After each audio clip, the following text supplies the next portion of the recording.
hak-hak di atas tu kita sudah terjemah dah baru ni. Kita terjemah hak ni saja. Kitabul Isti'dzan, kitab meminta izin, mendapatkan keizinan. Bab Badi' Salam, ini bab permulaan salam.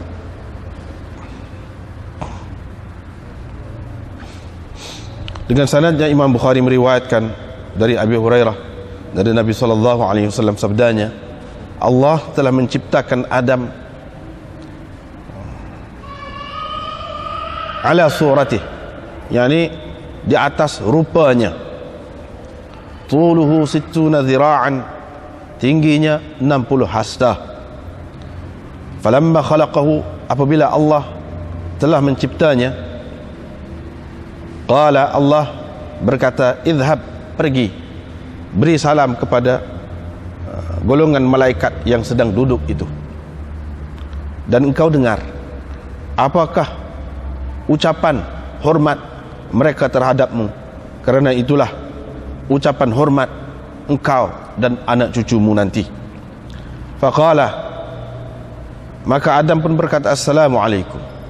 Mereka pun menjawab, Assalamualaikum warahmatullah. Mereka menambahkan warahmatullah. Dan setiap orang yang masuk syurga akan mengikut rupa Adam.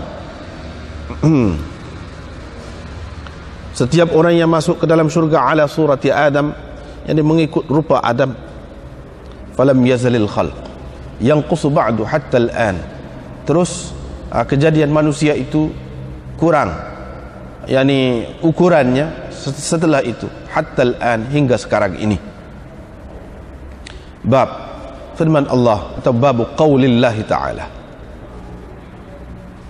firman Allah Ta'ala, wahai orang-orang yang beriman, jangan kamu masuk ke dalam rumah-rumah selain rumah-rumah kamu sebelum kamu meminta keizinan dan memberi salam kepada penghuninya. Itu terlebih baik kepada kamu. Mudah-mudahan kamu mendapat pengajaran. Kalau kamu tidak mendapati sesiapa di dalam rumah-rumah itu, maka janganlah kamu memasukinya sehinggalah diberi keizinan kepada kamu. Dan jika dikatakan kepada kamu, pulanglah, farji'u, maka pulanglah kamu.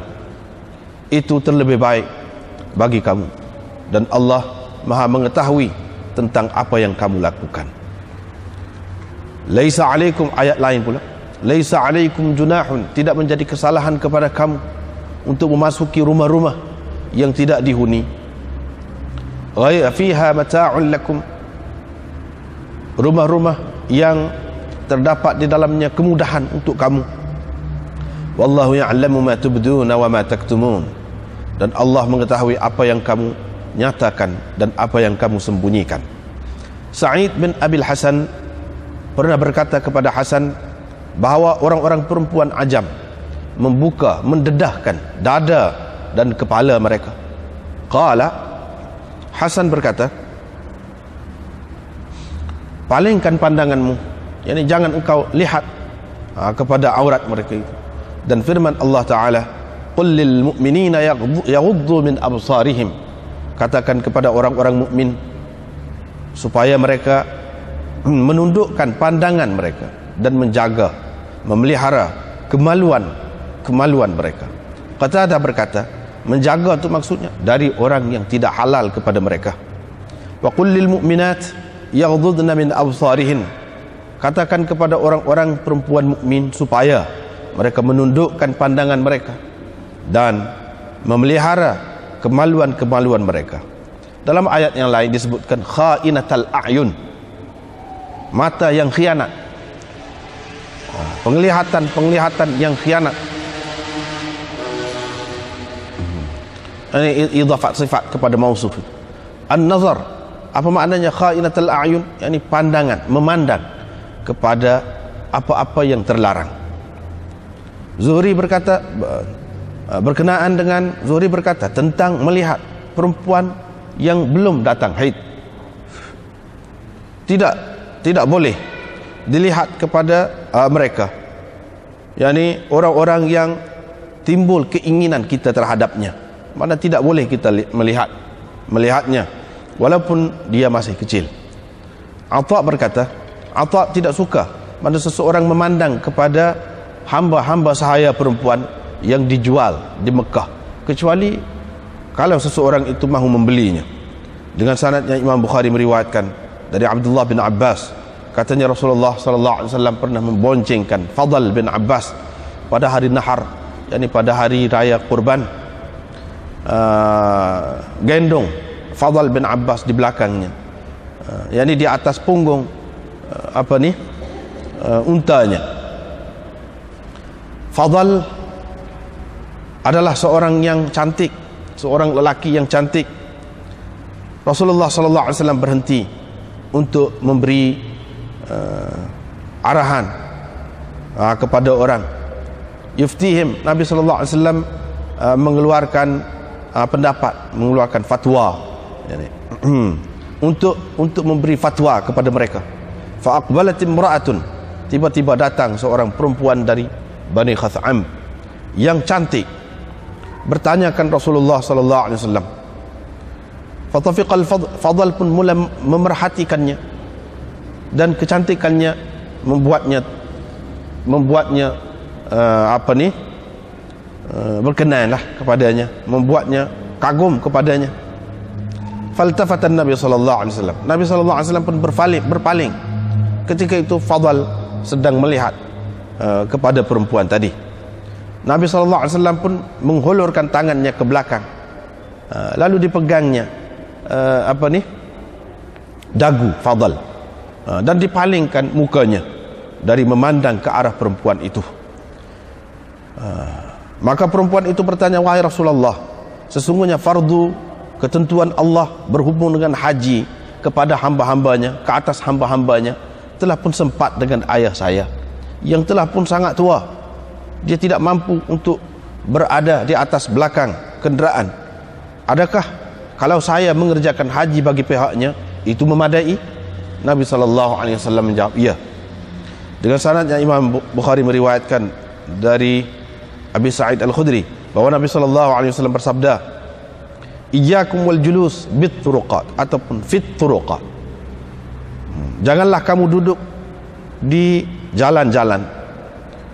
Para sahabat berkata, wahai Rasulullah, kami tidak dapat mengelakkan dari duduk bercakap-cakap di jalan itu. Qala, Nabi SAW pun bersabda, kalau kamu tak dapat tidak, mesti kena berada di jalan itu, maka hendaklah kamu memberikan hak jalan. Para sahabat bertanya, apakah hak jalan itu wahai Rasulullah? Nabi SAW menjawab, ghaddul basar, menundukkan pandangan, wa kafful adha, dan menahan diri dari mengganggu orang, waraddus salam, dan menjawab salam, wal amru bil ma'ruf, menyuruh orang melakukan kebaikan dan mencegah kemungkaran. Babun, assalam adalah salah satu nama Allah. Wa idza huyyitum bi ta'iyyatin, apabila kamu diberi penghormatan dengan sesuatu penghormatan, maka kamu balaslah dengan yang terlebih baik darinya, atau balaslah seperti yang diberikannya. Dengan sanadnya Imam Bukhari meriwayatkan dari Abdullah, katanya kami ketika bersembahyang bersama Nabi sallallahu alaihi wasallam pernah kami berkata begini, assalamu ala Allah, yakni sebelum wa ala ibadillahi salihin itu, assalam kepada Jibril, salam kepada Mikail, salam kepada fulan. Bila Nabi sallallahu alaihi wasallam selesai bersembahyang, dia menghadap kepada kami lalu berkata, sesungguhnya Allah itulah assalam.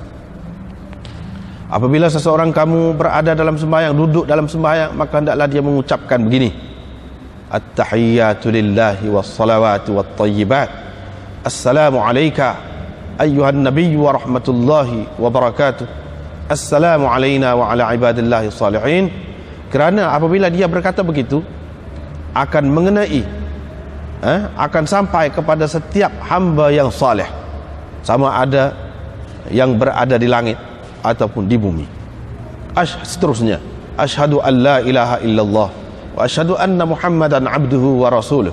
Kemudian dia bolehlah memilih selepas itu doa doa mana yang dikehendakinya. Doa-doa yang dikehendakinya bolehlah dia pilih selepas itu. Baiklah, kita tengok babul khadf. Ini bab menjentik anak batu dengan jari ataupun menggunakan lastik. Tetapi yang asalnya dengan makna letak anak batu di ujung jari, ibu jari ni ujung, lepas tu jentik. Itu makna khadf, asal makna. Nabi SAW melarang daripada khadf. Sebab apa? Sebab itu permainan budak-budak. Tak pandai, nak buat perai tak pandai. Dia tidak dapat membunuh binatang buruan, tidak dapat juga membunuh musuh. Kalau nak ada pun buta mata ada, pecah biji mata, dan mematahkan gigi ada, pecah cermin rumah pun ada. Boleh jadi juga. Jadi itu sia-sia. Kalau nak belajar, belajarlah yang berguna, seni mempertahankan diri, kita kata. Ataupun hal lain-lain lagi lah, senjata, guna senjata yang boleh mematikan musuh. Ataupun kalau berburu boleh mematikan buruan. Kalau sekadar begitu tak ada faedah. Itu di antara adab juga.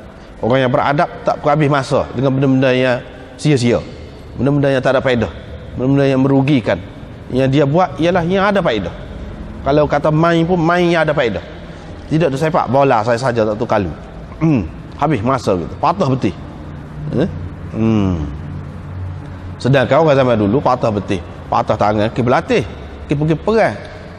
Kita patah betih pergi main bola. Terpengaruh dengan budaya asing. Hak tak ada faedah. Kalau perang ada faedah ke? Tak ada. Kalau berlari, lomba lari tak apa, ada faedah berlari. Yang sesuai dengan keadaan lah. Hak itulah yang paling bagus. Adapun hak tak ada faedah, sia-sia saja. Duk main bowling, duk main macam-macam permainan, hak tak ada faedah, sia-sia belaka. Habis pitih saja. Juta-juta habis pitih.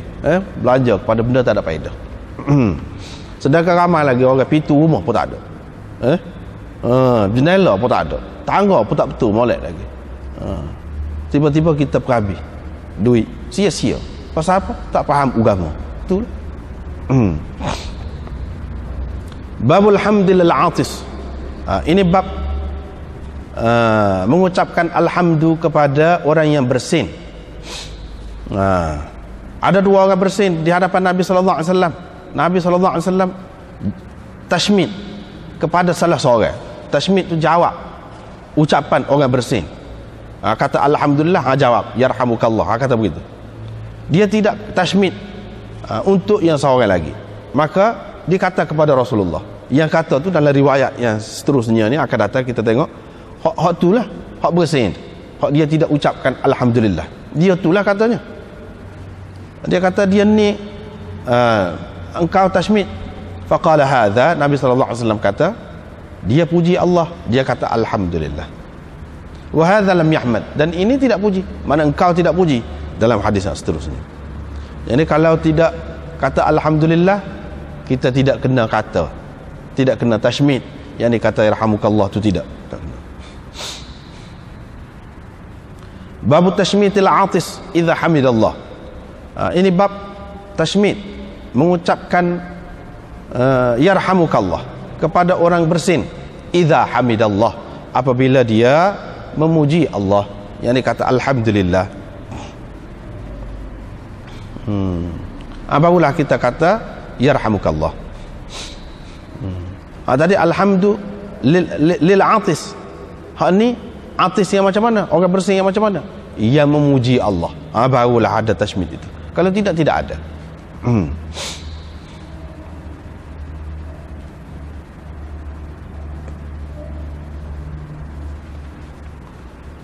Riwayat daripada Bara' bin Azib, katanya Nabi sallallahu alaihi wasallam menyuruh kami melakukan 7 perkara dan melarang kami dari 7 perkara. Hak dia suruh tu, suruh melawat orang sakit, mengiringi jenazah, dan tashmitul atis. Ni hendaknya tashmitul atis. Yang ni ucap tashmid itu. Jadi apa faedah ni tashmitul atis ni? Kenapa dia suruh tashmid atis? Lepas tu orang yang bersin itu alhamdulillah, suruh kata alhamdulillah begitu. Ni Kalau kita tengok hak siapa ada dalam kitab ni, hasyiah nombor berapa? Hasyiah nombor 1, hasyiah nombor 1. Baris yang keempat. Baris yang keempat, hasyiah nombor 1, baris yang keempat di atas tu. Qala Al-Halimi berkata, seorang ulama besar, hikmat kenapa disyariatkan alhamdu kepada atis. Mana kalau bersin dia kena kata alhamdulillah. Kenapa? Iaitu utas, bersin itu yadfa'ul adha minad dimag alladhi fihi quwwatul fikr wa minhu mansha'ul a'sab allati hiya ma'dinul hiss wa bisalamatihi taslamul a'dha fahuwa ni'matun jalilah tunasibu an tuqabal bilhamdi. Tu molek sangat tadi. Dia kata kerana bersin itu dia menolak wap-wap yang tidak molek di dalam otak. Dia menolak al-adha, mana penyakit dari otak keluar. Yang mana otak itu merupakan tempat tersimpan kekuatan fikiran. Dan otak itulah juga merupakan punca ataupun pusat saraf kita ni, yang mana kita boleh merasa dan menikmati apa-apa. Dengan selamatnya akal itu, otak itu, selamatlah anggota-anggota yang lain. Ini merupakan nikmat yang sangat besar yang patut dibalas dengan ucapan alhamdulillah. Patut. Pasal apa? Pasal bersin itu dia keluar wap ataupun penyakit daripada otak, keluar ke hidung, bersih.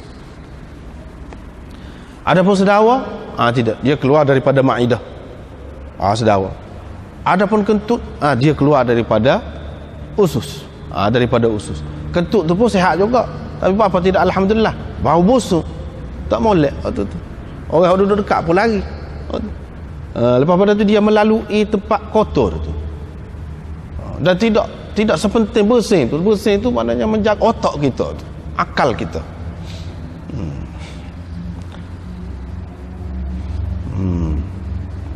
Lepas tu Hafiz Ibn Hajar kata, kita tengok lagi, tidak ada asal, kata dia, orang biasa buat.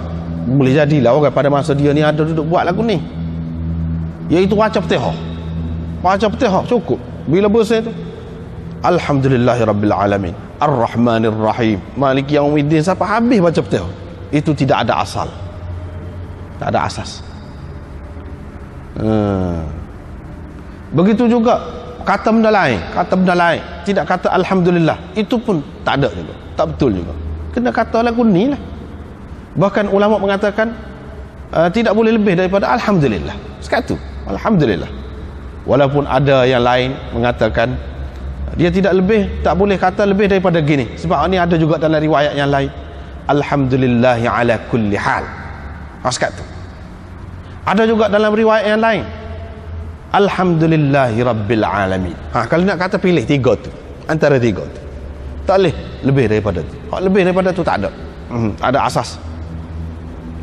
Boleh jadilah orang di zaman dia ada buat lagu tu, lepas tu dah ulama tegur-tegur ni, jadi tak ada dah lah. Tak ada dah lah waktu tu. Tapi nyada lah lagu tu sama-sama pun.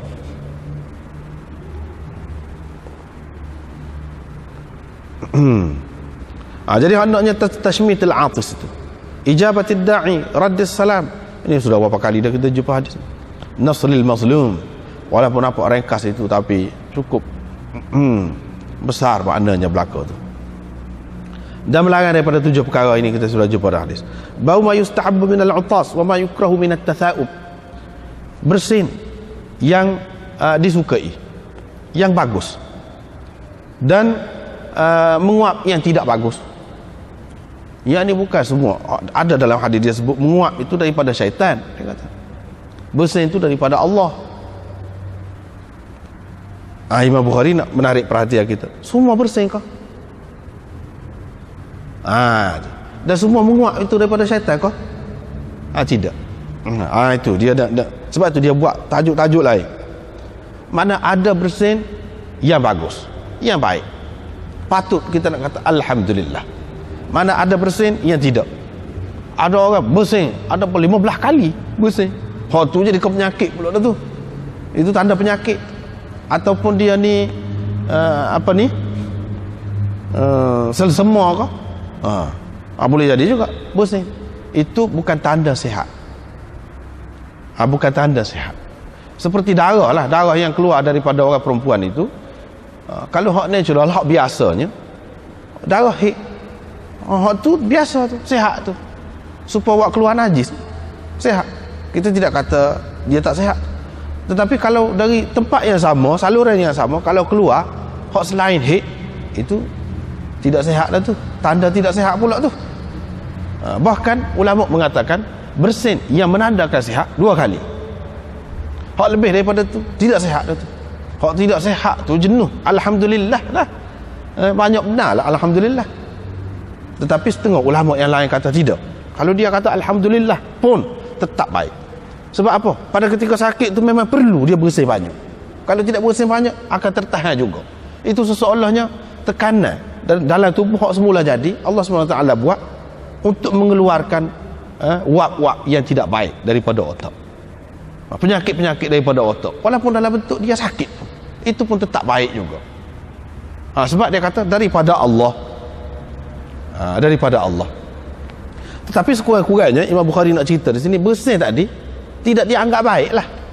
Mana dia penyakit, tanda penyakit. Kalau dalam keadaan biasa orang sihat, ada bersin, bukan tak ada langsung bersin tu, tapi bersin dia tu terhad. Hak tu bagus. Hak dari segi tetap bagus juga, itu soal lain. Tapi tidak menandakan orang yang sihat. Tidak menandakan orang yang sihat. Dia ada penyakit, ada sesuatu tu. Boleh jadi menjadi tanda kepada penyakitnya. Bersin yang banyak itu pun.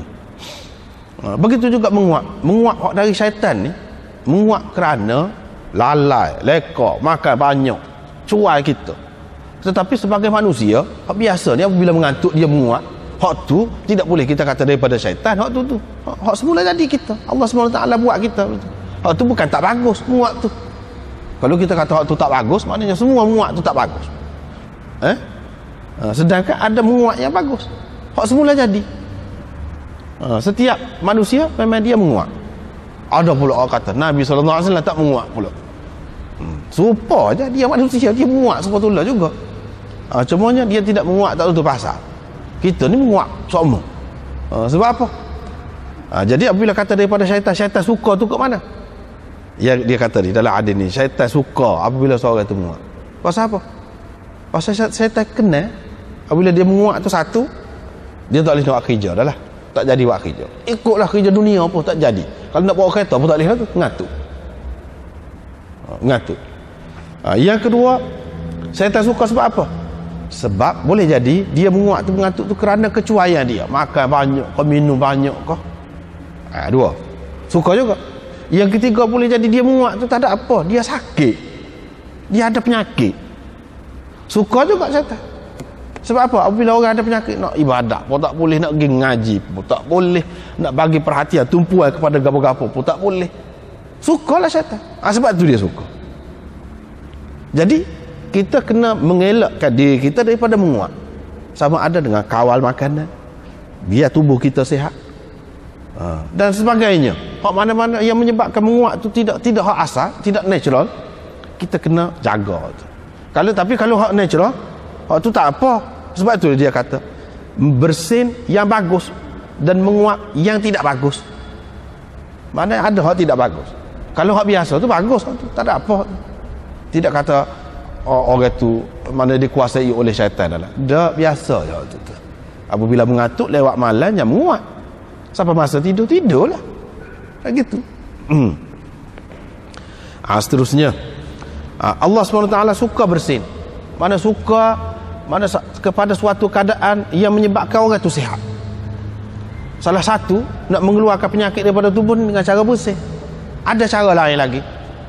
Dengan cara keluar balgam, kalau misalnya kita kata ubat masuk ke dalam hidung, keluar balgam, jadi kita sihat. Kita keluarkan darah dengan berbekam, jadi sihat. Tak apa, ikutlah. Asalkan keluar penyakit. Hak tu bagus. Hak tu Allah SWT suka. Bukan bersin saja, tapi bersin itu hak semula jadilah, hak asal lah. Hak ni kalau tak pergi berubat ke apa, tak pakai ubat ke apa pun, dia jadi lagu tu, bersih. Hak semula jadi. Allah SWT berikan kepada manusia ni untuk kesihatan dia. Tetapi ia tidak khusus dengan utas, bersin sahaja. Hak lain-lain pun lagu tu lah. Allah SWT suka kalau orang dia sihat. Apabila dia sihat, dia boleh buat banyak perkara lah, benda molek-molek, benda baik-baik.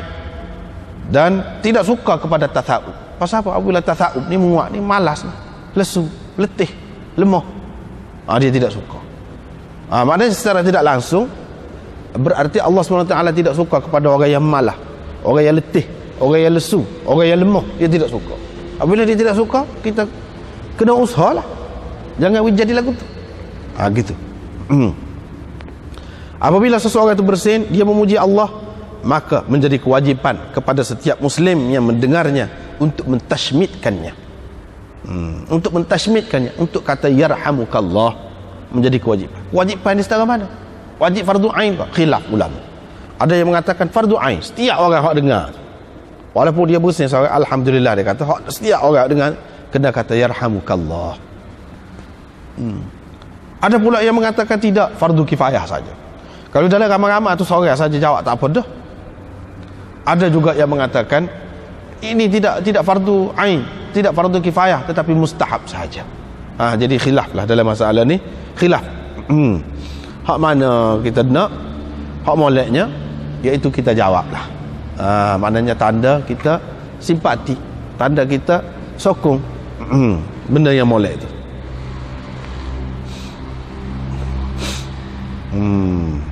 Apabila seseorang itu menguap, itu dari syaitan, maka hendaklah dia menolaknya sedapat mungkin. Kalau dia kata lagu tu maknanya syaitan suka benar lah. Menguap pula, tak tutup mulut pula, suka benar lah. Sebab apa tak tutup mulut? Ini dari segi adab belakangnya. Adab, amar di sini, amar untuk adab, nak mengajar adab. Kalau tak tutup mulut, biasa pun kalau kita nak masuk nyamuk, masuk lalat, boleh jadi belakang, dan ini mengganggu kita. Kalau katut, selamat dah situ seperkara.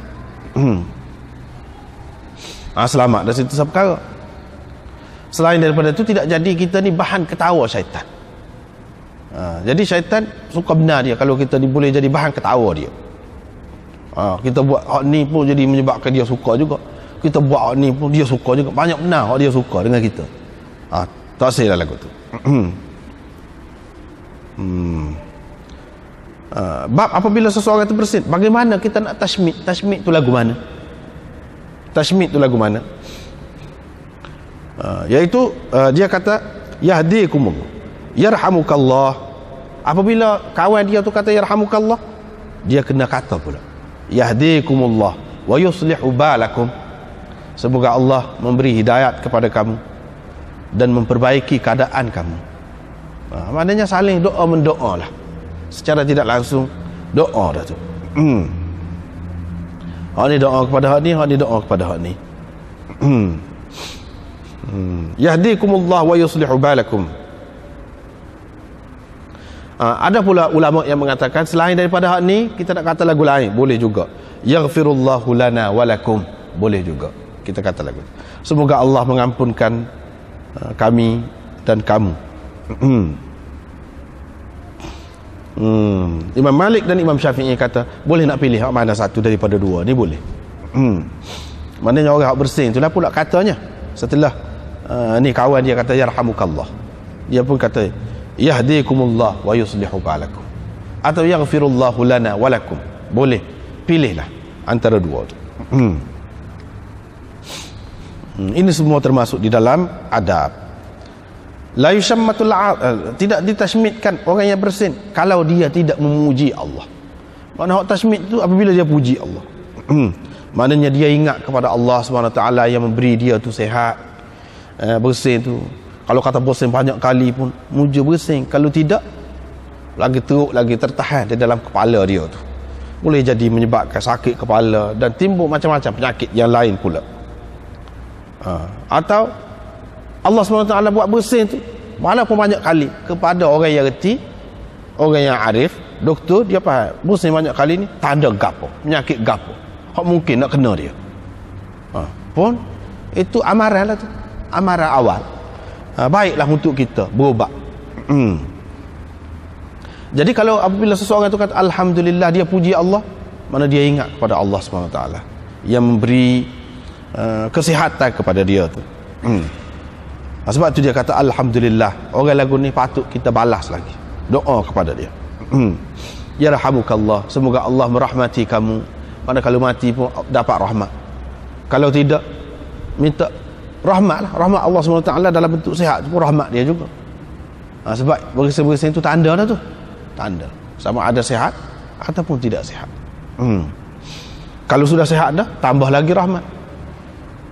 Kalau tidak sihat pun, maknanya dengan adanya rahmat Allah SWT, maknanya seseorang itu akan terkawal lah keadaannya.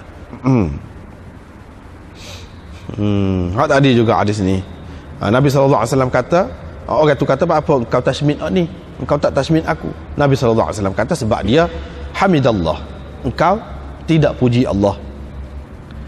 Babun idza tathawaba ataupun tatha'aba, hendaklah dia letak tangannya di atas mulutnya. Letak tangan, boleh belakang. Nak letak lagu ni, alik kanan, tangan kiri, ikut boleh belakang.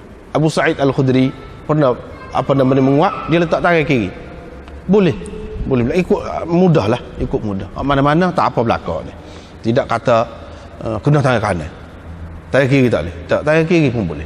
Sahabat pernah buat lagu tu. Apa tujuan? Takut-takut orang kata kena tangan kanan lah. Tidak, tangan kiri pun boleh. Kalau tidak pun cuba tutuplah dengan mulut tu, dengan bibir kau, cuba kawal.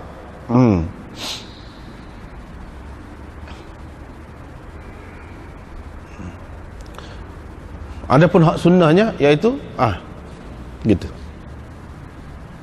bukan gini, gitu.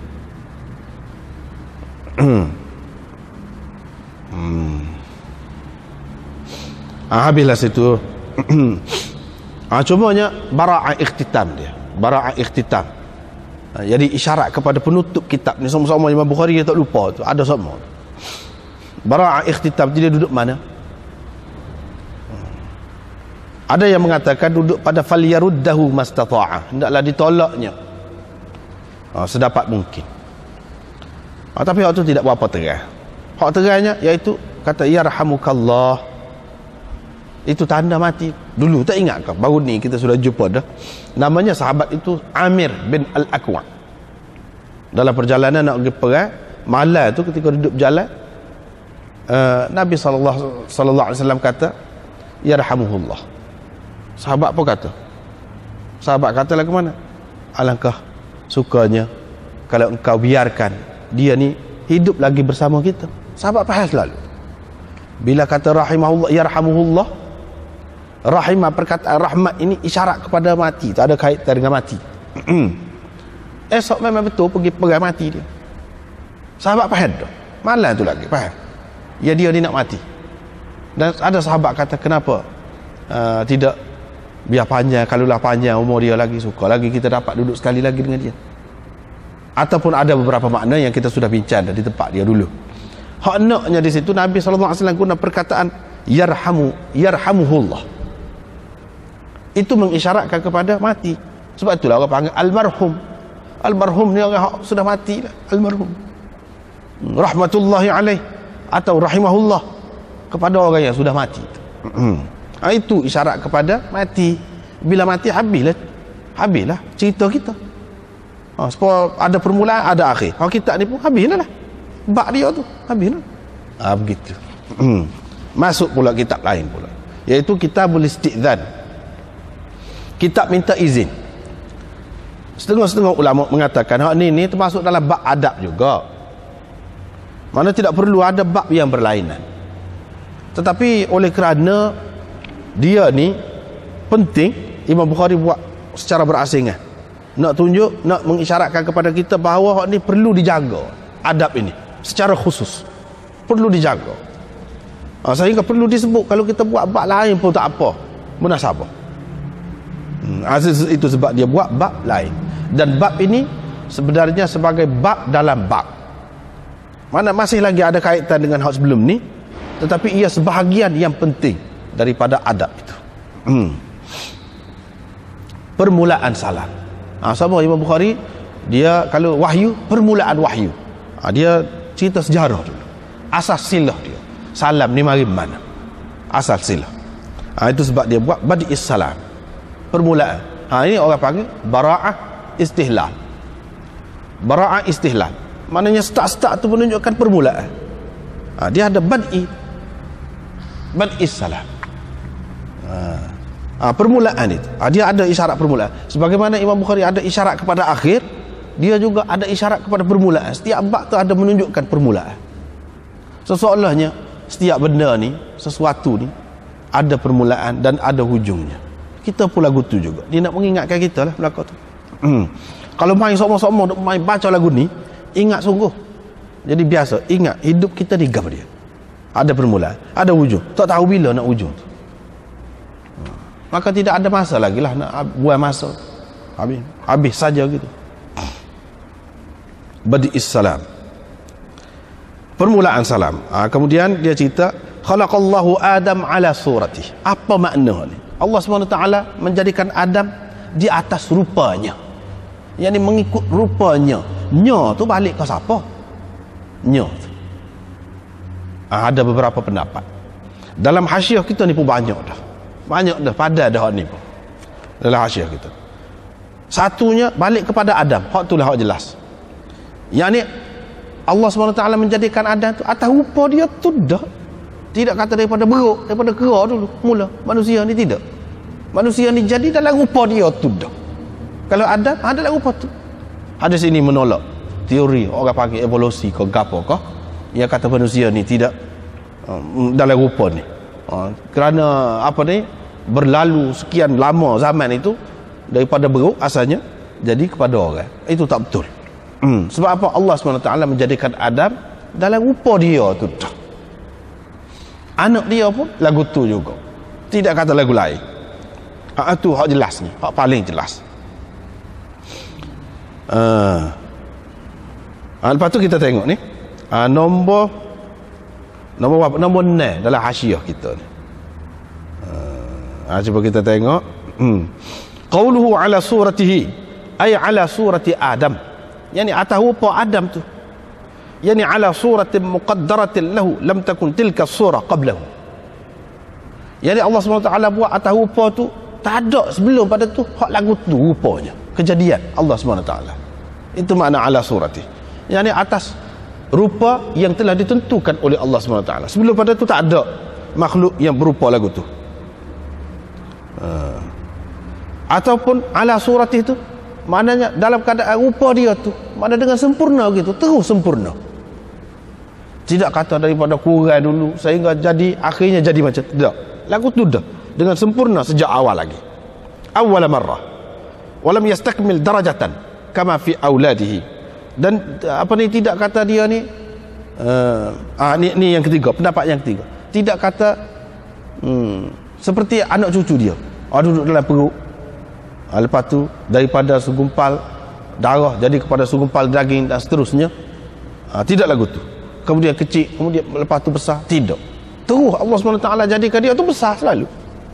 Itu maknanya Allah SWT menjadikan Adam di atas rupanya, maknanya besar gitu selalu. Tidak kata melalui peringkat-peringkat budak, peringkat janin dalam perut ibu ke apa. Tidak. Itu yang ketiga.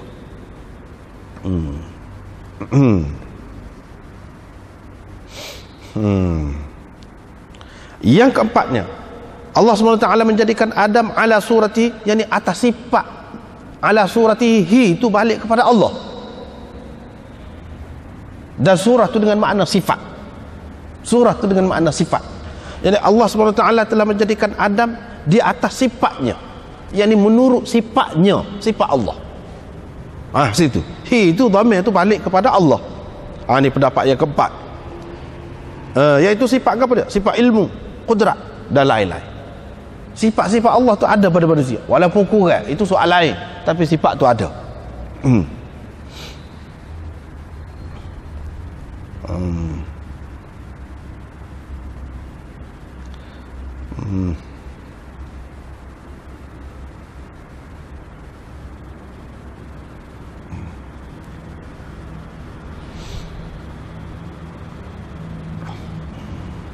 Ada juga ulama yang mengatakan, ni ada beberapa pendapat ni bawah ni dia sebut, dhamir ni balik kepada orang lain suku sakak, balik kepada seorang hamba. Sebab dia hadis ni dia ada latar belakang dia, ada asbabul wurud dia. Asbabul wurud dia lagu mana? Hadis itu. Iaitu ada seorang pukul hamba dia. Nabi sallallahu alaihi wasallam pukul muka.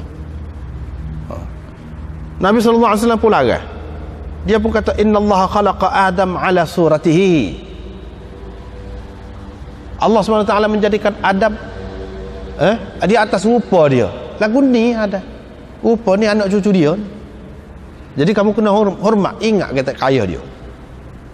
Datuk dia dulu. Lagu ni lah muka. Apa kamu pukul dia? Jadi suratihi itu balik kepada hamba yang berkaitan dalam cerita tadi. Maknanya Nabi SAW nak suruh ingatlah. Kalau kita nak buat apa-apa kepada orang, ingat ni rupa Adam ni lagu ni. Rupa Nabi pun lagu ni juga. Jadi kita kena hormat. Kena hormat. Itu makna dia. Ada beberapa makna dia.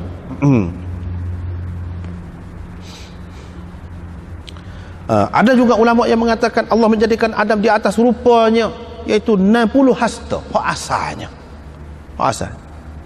Semasa dalam syurga, lepas tu apabila diturunkan ke bumi, lagu lain jadi. Lagu lain. Itu makna ala suratihi. Gitulah. 60 hasta.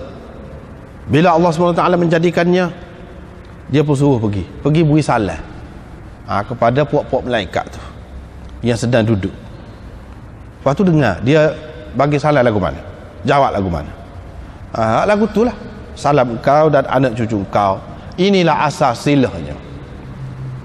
Asal permulaan salam, asalnya situlah, iaitu assalamualaikum. Dia beri salam, malaikat pun jawab assalamualaikum atau waalaikumsalam dalam riwayat yang lain, warahmatullah. Mereka tambah rahmatullah. Inilah asal salam ini. Dan setiap orang yang masuk surga akan mengikut rupa Adam. Ini kita sudah bicara dulu. Rupa Adam tu maknanya tinggilah, 60 hasta rupa Adam. Yang ni dalam rupa tu sebagai manusia lah, tidak kata tukar dalam rupa lain. Tidak, bila masuk syurga tu dalam rupa manusia seperti Nabi Adam. Tingginya tinggi seperti Nabi Adam dalam syurga dululah. Falam yazal al-khalqu yanqusu ba'du hatta al-an. Dulu ada sudah sebut dah, ramai orang duduk muskil tentang hadis ni. Maknanya orang zaman dulu tinggi, lepas tu kau tak tahu nak sampai kiamat, takut sejekau kan. Dia pakai lagu tu, tak kena tu lagu tu. Seperti kita sudah bincang dah dulu ni. Ni maknanya semasa dalam syurga tu memanglah 60 hasta.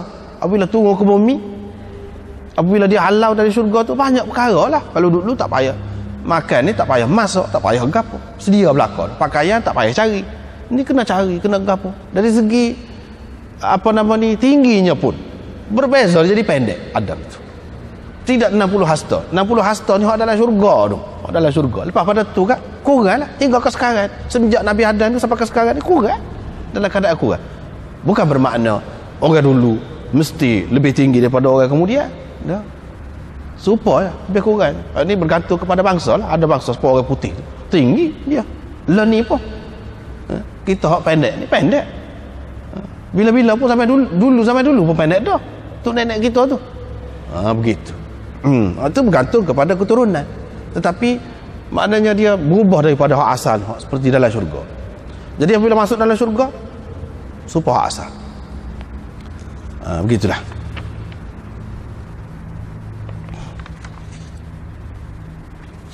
Babun ya ayyuhalladzina amanu la tadkhulu buyutan ghaira buyutikum. Habis cerita asal silah salam tu. Lepas tu inilah yang pentingnya, yang dia buat bab yang berasingan. Sebab ada Quran yang sebut secara khusus, walaupun ini berkait dengan adab, tetapi disebut secara khusus. Jangan masuk ke dalam rumah-rumah hak bukan rumah kamu. Rumah-rumah, kalau rumah kita sah, tak apalah sah. Tapi ada juga orang rumah banyak, sebab tu dia kata buyutan. Kalau rumah banyak pun tak apa. Kalau tidak kalau memang rumah kita, bukan rumah orang lain. Ghaira buyutikum, selain dari rumah-rumah kamu. Kalau rumah kamu masuk, tak ada apa. Tak payah assalamualaikum, cuma lah adalah doa lain lah. Doa lain tu sukulah tu. Hatta tasta'nisu, sebelum kamu minta izin dan beri salam. Tak boleh, kena minta izin dan kena beri salam kepada tuan rumah, orang dalam rumah. Minta izin dulu, kamu beri salam dulu. Ada dua pendapat. Ada yang kata beri salam dulu, ada yang kata minta izin dulu. Boleh kedua-dua lah, boleh lah tu. Asalkan dibuat. Itu terlebih baik kepada kamu. Mudah-mudahan kamu mendapat pengajaran ini. Mudah-mudahan kamu mendapat pengajaran ini. Ayat ini turun berkait, ada latar belakang dia tu, asbabun nuzul dia, iaitu ceritanya itu nombor 1 dalam hasyah kita, nombor 1, iaitu Adi bin Thabit ada menyebutkan bahawa ada seorang perempuan Ansar pergi berjumpa dengan Rasulullah. Dia kata, aku duduk dalam rumah aku dalam keadaan aku tidak sukalah siapa-siapa pun tengok aku, biarpun ayah aku, biarpun anak aku.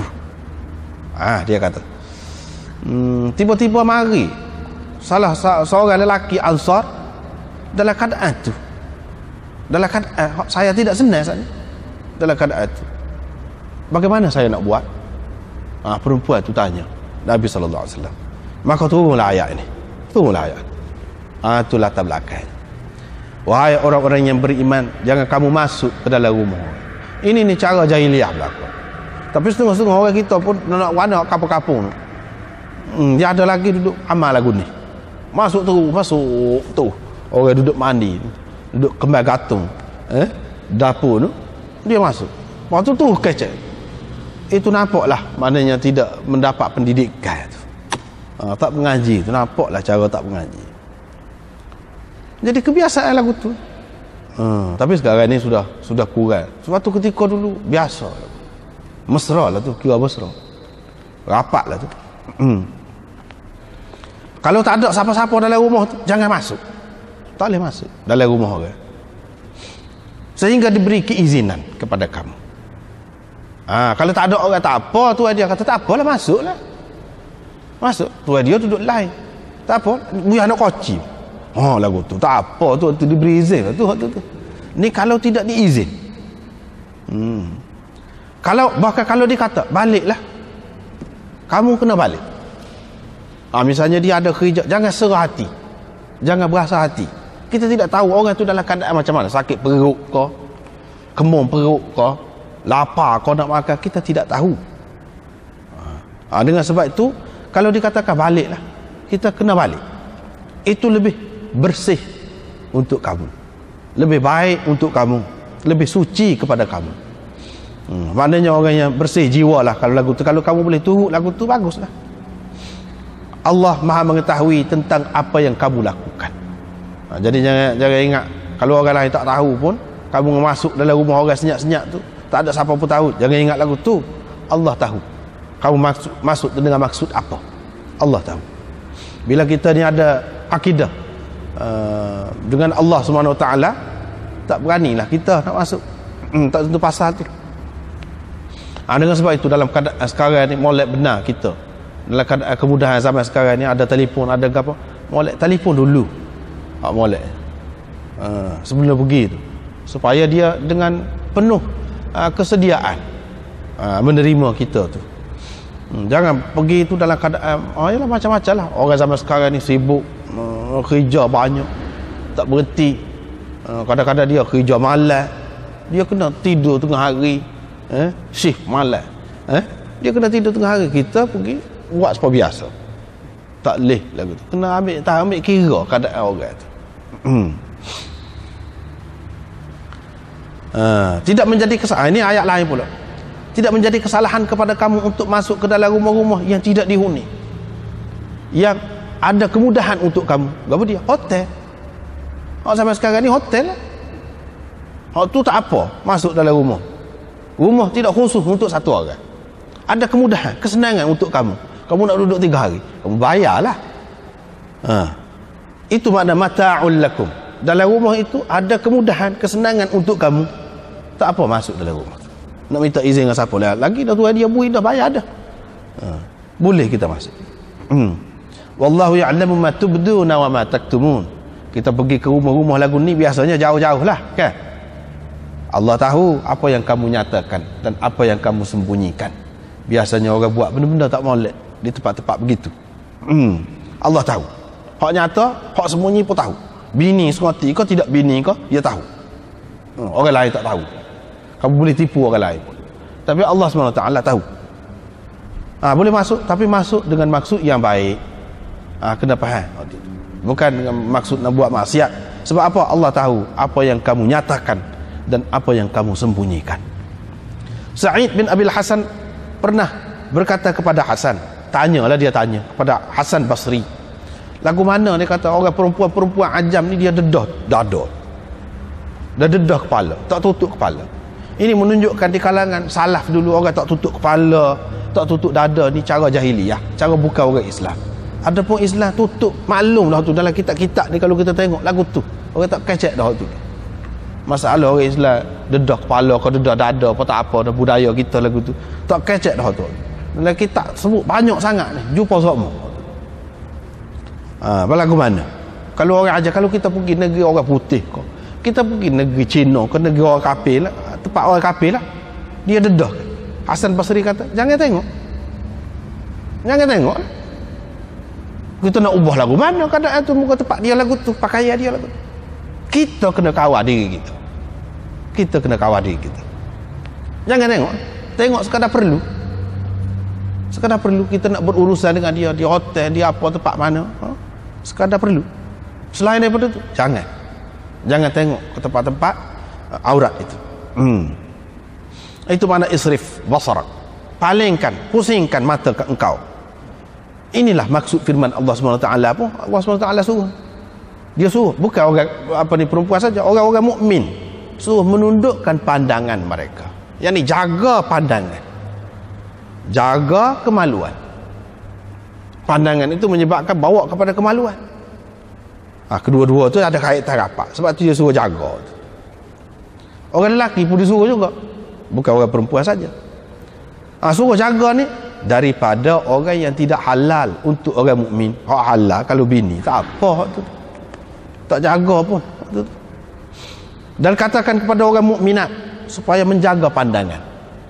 Jaga pandangan mana, terutama kita pergi tempat-tempat lagu tu, kita kena jaga pandangan kita. Dan biasanya apabila kita terdedah dengan keadaan tadi, melaratlah, sehingga tidak terkawal pula kemaluan kita. Jadi nak melakukan maksiat, dan hak parah lagi kalau boleh jadi berlaku perzinaan. Itu sebab kena jaga. Kalau pergi ke tempat-tempat macam tadi, khainatal a'yun, mata atau pandangan yang khianat. Ini orang panggil idhafah sifat kepada mausuf. Ini asalnya wa ya'lamu khainatal a'yun, Allah mengetahui mata yang khianat, pandangan yang khianat. Dia tahu. Ada setengah orang dia pergi jumpa dengan orang perempuan, dia kecek biasa je. Tapi setengah orang dia perhati tidak biasa tu dengan maksud lain. Allah tahu. Kena ingat tu. Kita orang ada Tuhan, maknanya kena ingat tu. Apa makna khainatul ayun? Duk tengok kepada benda yang dilarang. Kalau tengok juga khianat, itu apa panggil mata yang khianat. Dalam hadis disebutkan zina mata. Zuhri berkata, berhubung dengan memandang kepada perempuan yang tidak marih, perempuan kecil, bolehkah kita tengok? Dia kata tak patut tengoklah. Kalau sekiranya boleh menimbulkan syahwat, nafsu, jangan dilihat. Kena jaga juga kawalan. Bukan hak ni khusus kepada perempuan yang balik saja. Hak tidak balik walaupun masih kecil lagi pun, sekiranya kita tu ada masalah, kita kena jaga diri kita. Bahkan Atta tidak suka, maknanya seseorang itu tengok. Zaman dulu dah cerita masa ada sistem perhambaan ni, hamba saya perempuan ni dijual di pasar-pasar ni. Kalau kita tidak nak beli, tidak maksud nak beli, jangan pergi tengok. Mana kalau tidak perlulah, jangan pergi tengok. Seterusnya, riwayat daripada Abdullah bin Abbas ni, adik kepada Fadl ni. Nabi SAW gendong abad dia Fadl ni pada haji ni, buat kerja haji ni pada tahun yang ke-10 Hijrah, saat akhir ni. Dia duduk di belakang. Fadl ni orang comel orangnya. Lepas tu Nabi SAW berhenti untuk nak bagi arahan, bagi pendapat, bagi fatwa kepada orang kemuskilan orang. Tiba-tiba mari seorang perempuan dari Khath'am yang cantik, nak tanya Rasulullah SAW. Fadl pun tengok kepada dia, orang muda, sama muda. Dia tengok, dia kagum, berkenal lah dia, terpikat lah kita kata dengan perempuan tadi. Nabi SAW pun duk tengok dia. Ini tengok lagu lain ni. Dia pun paling tengok. Kawan tu duk tengok. Dia tengok, dia pun holok tangan ke belakang, pusing. Pegang dagu, pusing. Jangan tengok maknanya. Perempuan tu pun tanyalah. Ayah saya ni sempat, mana hak fardu haji ketika Allah SWT fardukan tu dia dad. Tapi lah ni dia tua sangat. Ataupun lah ni lah maknanya. Ketika Allah SWT fardu haji kan, fardu haji, wajibkan haji ni, ayah saya sudah sangat tua, dia tak boleh duduk, tetap dah di atas kenderaan. Jadi kalau saya buat kerja haji bagi pihak dia, bolehkah? Perempuan itu tanya. Nabi SAW kata boleh. Dan perempuan itu memang kemudiannya jadi isteri kepada Fadl, ceritanya. Dalam riwayat yang lain, dia kena tu, jatuh hati tu, maknanya pada tu suk-suknya jadi bini dia. Seterusnya cuba kita tengok ni dalam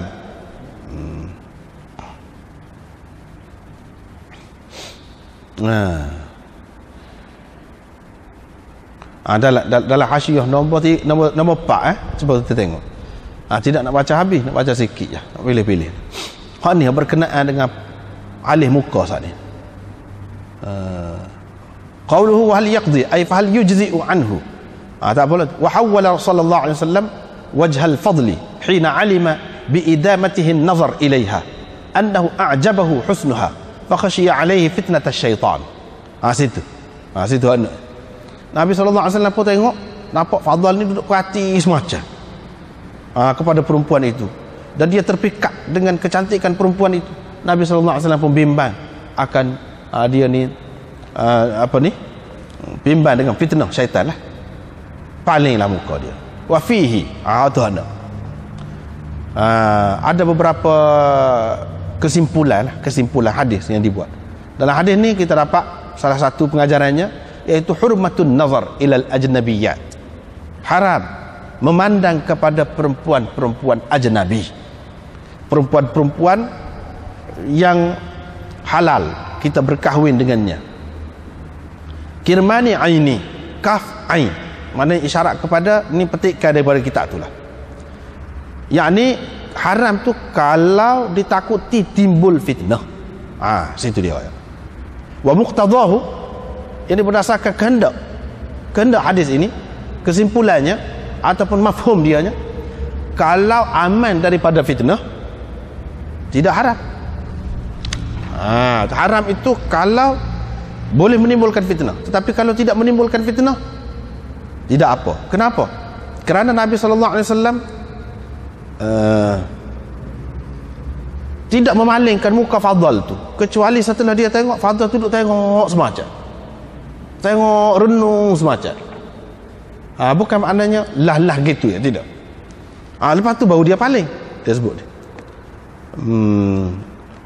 Itu diambil daripada Qastalani. Wa fihi, dalam hadis ni juga ada dalil bahawa dalil bahawa perempuan-perempuan mukmin tidak mesti berhijab. Ini pakai tudung muka, tak mesti.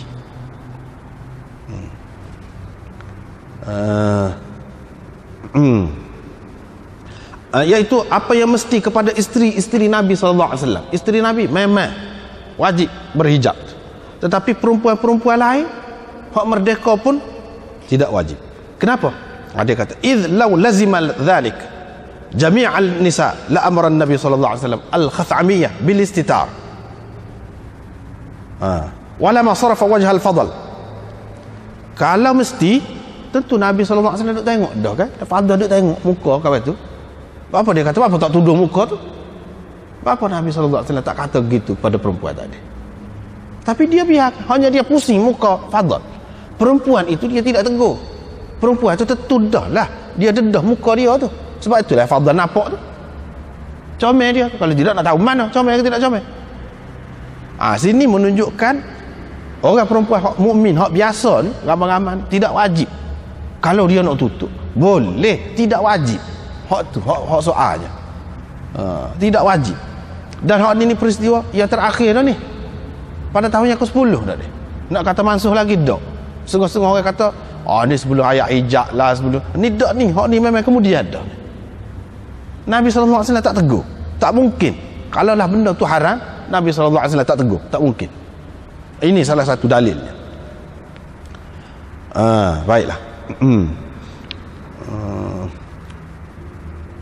Qala wa fihi dalilun. Ada dalil juga dalam hadis ni bahawa anna satral mar'ah wajhaha laysa fardan. Tutup muka kepada perempuan itu tidak fardu, tidak wajib. Dia kata li ijma'ihim, kerana ijma' ulama bahawa orang perempuan ini kalau ketika sembahyang dia kena buka muka dia. Dia kena buka muka dia. Itu ijma' ulama. Semua ulama kata kena pakai tudung luar apabila sembahyang kena buka. Apabila ada ketika boleh buka muka tu, maknanya hak tu tidak wajib. Bahkan Allah SWT kenal lagu tu lah kiranya. Supaya juga orang pergi Mekah, hak tak pakai piyah ke apa tu. Ada ketika dalam ibadat pun maknanya boleh tak pakai. Maknanya tak apalah tu. Supaya di sini. Hak ni hak dalam sembahyang suruh buka muka. Ulama faham di luar pun lagu tu juga. Supaya juga orang haji tu. Hak di luar selain daripada haji pun lagu tu lah juga hukumnya. Gitu. Ada pun orang yang kata wajib itu terpulang kepada dia. Memanglah ada khilaf benda ni, memang ada khilaf. Tetapi ni kitab ni ditulis ni di India. Di sana tak boleh bertikai bayar, tak boleh nampak dah bayar orang perempuan. Tudung belakang. Tetapi ulama dia tetap nyatakan. Ya, ni lagu ni hukumnya. Hak nak buat tu banyakkannya pengaruh dengan adat pun kata, adat.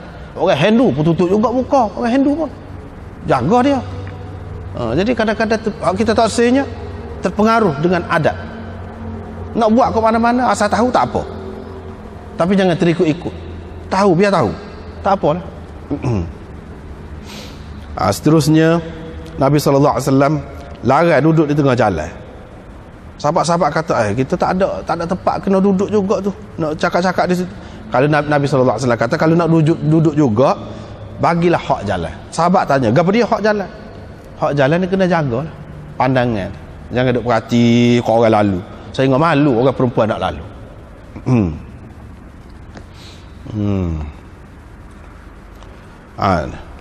Sehingga malu perempuan nak lalu.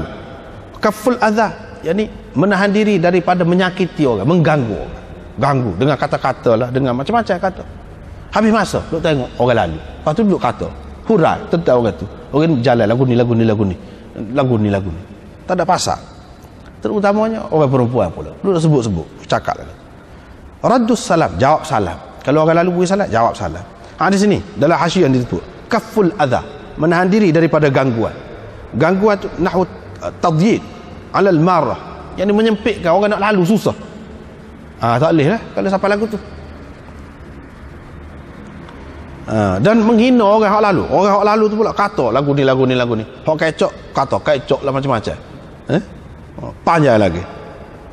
Duduk mengaibkan mereka dan menyebabkan orang perempuan tidak boleh keluar pergi bekerja kepada kerja mereka. Sebab apa ni puak-puak ni ada duduk tengah jalan. Itu pun ganggu juga, satu bentuk gangguan juga tu. Tak boleh lah kalau lagu tu. Lepas tu nak tahu keadaan orang tentang perkara yang orang tidak suka, lalu tu kat duk kecek tentang dia. Kalau dia tahu dia tak suka, itu hak jalan belaka. Tak boleh ni. Itu makna ganggu belaka. Waraddus salam wal amru bil ma'ruf. Kalau orang lalu buat tak molek, kita kena tegur. Kalau dia tidak buat benda molek, kita kena suruh dia buat benda molek. Itu hak jalan. Kalau tidak, dosa. Mana walaupun sekadar mampu lah, mana amar bil ma'ruf nahi anil munkar saat ni. Tetapi kena lah. Kalau tidak, tak boleh. Apatah lagi kalau kita nak mengganggu pula, lagilah tak boleh. Hak naknya di sini jawab salam. Hak tu bab salam. Ini semua adab belaka ni, masih lagi dalam bab adab, tapi secara khususnya disebut tentang salam itu. Kemudian babun as-salam ismun min asma'illah. Sekatulah dulu. Wallahu a'lam.